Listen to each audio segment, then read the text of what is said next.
नमो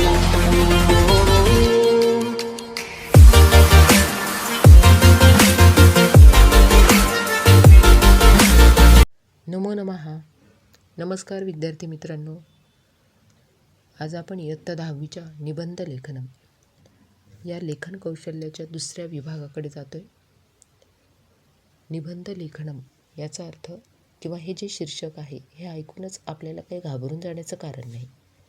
सोप्या पण अर्थपूर्ण 7 ते 8 वाक्यांचा निबंध, खरं म्हणजे तो एक परिच्छेदच लिहिणं अपेक्षित आहे. 10वी इयत्ता 10वीच्या पाठ्यपुस्तकातील एक नमुन्यादाखल आपल्याला मम प्रियः खगः शुकः या निबंधावरून आपल्याला लक्षात येईल की बऱ्याच वेळा आपण निबंध वाचतो तेव्हा तो मोठ्याने वाचला पाहिजे आणि तो आठवून तो निबंध लिहिण्याचा प्रयत्न करा. आपल्याला मम प्रियः खगः शुकः इथे एक नमुन्यादाखल दिलेला आहे आणि त्यावर आधारित सुरुवातीला आपल्याला काही निबंध लेखनासाठी विषय आणि काही आपल्याला नियम, निबंध लिहिण्याविषयीचे क्रम कसा असावा, वाक्य योग्य क्रमाने कशी लिहायची, ती बिनचूक आणि व्याकरण शुद्ध असावीत, त्यामध्ये पुनरुक्ती नको किंवा एखादं जमल्यास त्यात सुभाषित पण आपल्याला लिहिता आलं पाहिजे. आता प्रत्येक विषयामध्ये ते सुभाषित किंवा श्लोक येईलच असं नाही, म्हणून त्याची पण भीती बाळगू नका. आणि कोणत्या पद्धतीने आपल्याला आता निबंध लेखन करायचं आहे हे आपण या 10वीच्या संपूर्ण संस्कृत आमोद या पाठ्यपुस्तकातून शिकणार आहोत. निबंध लेखनार्थम निर्दिष्टः विषयः.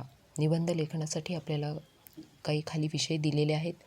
मम प्रियः कविः, मम प्रियः खगः, मम प्रियः नेता, मम प्रियः उत्सवः, मम प्रियं पुस्तकं, मम प्रिया भाषा, भारतीयं प्रसिद्धं स्थल.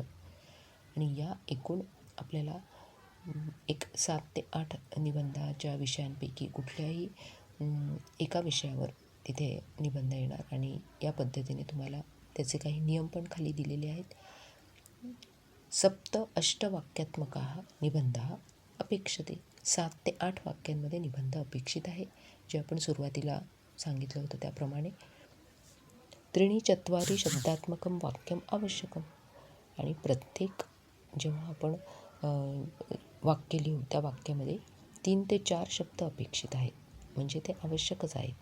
अगदी छोटी वाक्य 2 ते 3 वाक्य शब्दांमध्ये ते वाक्य पूर्ण करायचं हे तिथे अपेक्षित नाही.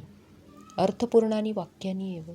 वाक्य पण अर्थपूर्ण असावीत, म्हणजेच तिथे कुठलेही अर्थहीन किंवा अर्थ नसलेले वाक्य जर आपण घेतले तर ते तिथे गुणदान तुम्हाला मिळणार नाही, गुणदानासाठी ते धरले जाणार नाही. प्रतिपाद्यः विषयः केन कारणेन भवतां प्रियः इति लेखितव्य. म्हणजे तुम्हाला तो जो विषय दिलेला आहे तो तुम्हाला का प्रिय आहे, कारण आपण आत्ता वर विषय सगळे वाचलेत. मम प्रियः, मम प्रियः, मम प्रिया भाषा, मम प्रियं पुस्तकं. यावर आधारित आपल्याला मग कुठलं आपल्याला काय प्रिय आहे, ते का आहे, कोणत्या कारणाने आहे, हे तिथं लिहिलं पाहिजे. निबंध सोपानानी अनुसर्तव्यानी.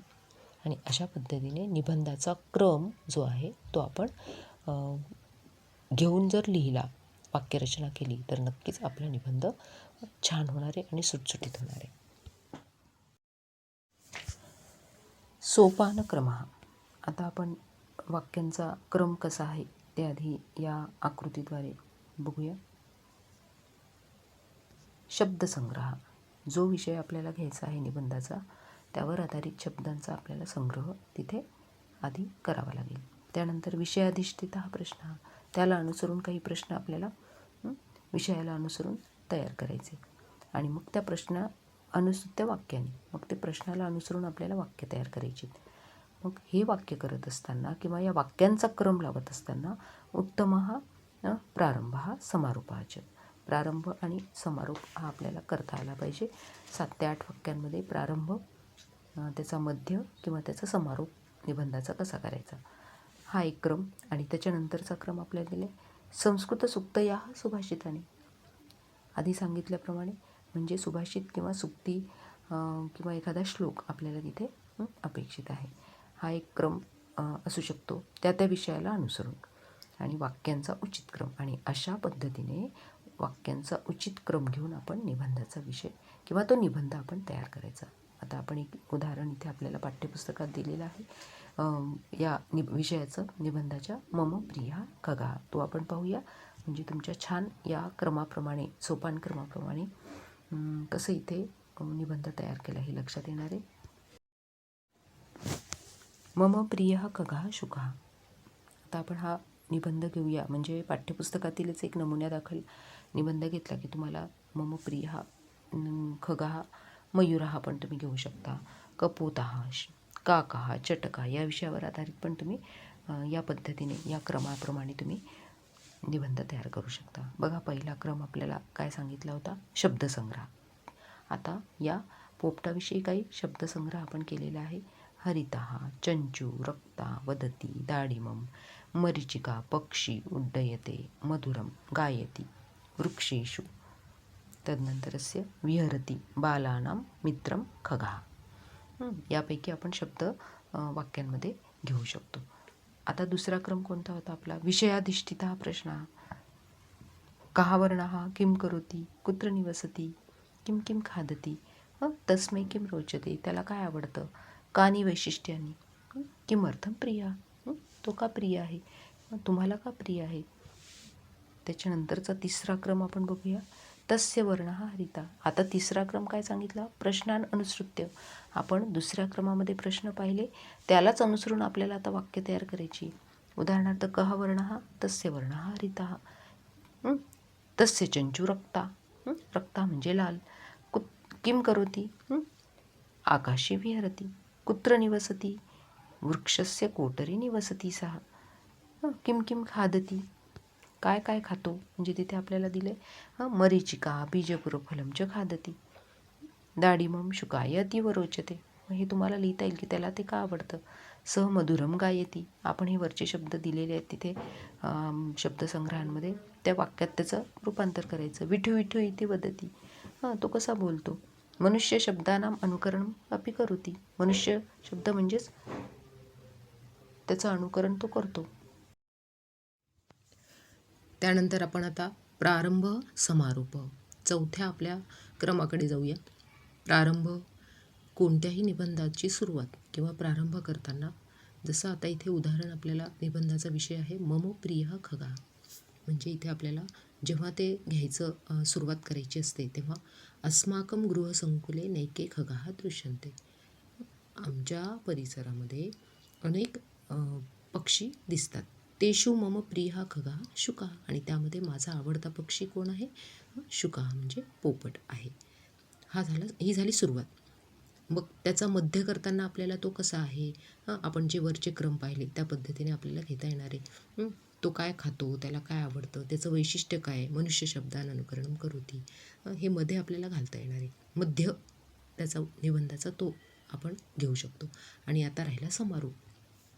समारोप घेताना तो आपल्याला इथे मम प्रिय खग या विषयावर काय सांगितले, सह अतीव मनोहारी, तो अतिशय मनोहर सुंदर आहे. अहम शुकाय स्पृह्यामी, आणि मी कशाची इच्छा करतो, तर या पोपटाची इच्छा करतो. आणि इथे आपला निबंध शेवट किंवा समारोप आपण या निबंधाचा, या विषयाचा करू शकतो.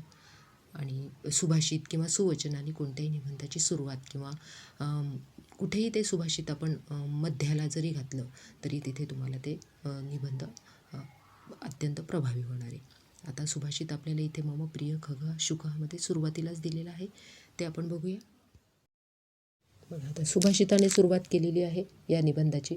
मम प्रियः खगः शुकः, आशु शब्दस्य अंतेन कलायाः प्रथमेन च विहोगो यो भवेत् तस्य वर्णं शीघ्रं निवेदय.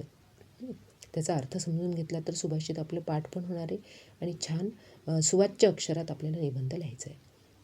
कः एष खग, हा कोण पक्षी आहे, एषः शुकः, हा पोपट. आता आपण ज्या क्रमाने वर जे पहिल्या ठिकाणी सगळे सोपानक्रम आपण पाहिले होते आणि ह्या सोपानक्रमाप्रमाणे शब्दसंग्रह, विषयाधिष्ठित प्रश्न आणि त्या प्रश्नांना अनुसरून आपण वाक्य, आणि तीच आपण इथे आता घेतलेली आहे. बघा एकदा, अस्माकं गृहसंकुले नैके खगाः दृश्यन्ते. तेषु मम प्रियः खगः शुकः तस्य वर्णः हरितः चंचूच रक्तः. हा झाला आपला सुभाषिताने प्रारंभ आणि हा मध्य. जे आपण काय तो कसा आहे, त्याची वैशिष्ट्य काय आहेत. आता तो काय काय करतो. किम करोती. स वृक्षस्य कोटरे निवसती. सहा वृक्षस्य कोटरे म्हणजे झाडाच्या ढोलीत तो राहतो. आकाशे स्वेच्छया विहरती. आकाशात स्वेच्छया म्हणजेच मनसोक्तपणे विहार करतो. सह मरीचिका बीजपूरफलम च खादती. तो मिरच्या आणि पेरू खातो. डाळिंबम शुकाय अतीव रोचते. डाळिंब पोपटाला अतिशय आवडते. सह विठू विठू इति वदती मधुरम गायती च. विठू विठू बोलतो आणि मधुर गातो. शुकः मनुष्य शब्दानां अनुकरणम अपि करोति. तो मनुष्य शब्दाचे किंवा मनुष्य बोलतो तसं तो अनुकरण करतो. यथा वयम वदामः तथैव स रटती. शेवटचं वाक्य बघा. आता त्यांनी आपल्याला इथे एक मध्य, जे आपल्याला वाक्यरचना मध्यामध्ये ज्या दिलेल्या आहेत. आता आपण समारोपाकडे जातो आहे आणि आपण जसे बोलतो तसे तो रट्टा करतो, म्हणजेच तिथे तो बोलत असतो, म्हणून रटती हे क्रियापद तिथे आलेले. आता समारोप करताना काय घेणार आहे आपण बघा. सह अतीव मनोहारी. आपण वर क्रम पाहिला आणि त्या क्रमाप्रमाणे समारोप घेतो आहे आणि ती शेवटची 2 वाक्य आपण शेवटी घालणार आहोत. सह अतीव मनोहारी अहम शुकाय स्पृह्यामी. आणि मी पोपटाची इच्छा करते. आणि इथे तो अतिशय सुंदर आहे. मनोहारी म्हणजे सुंदर आहे, मनोहर आहे.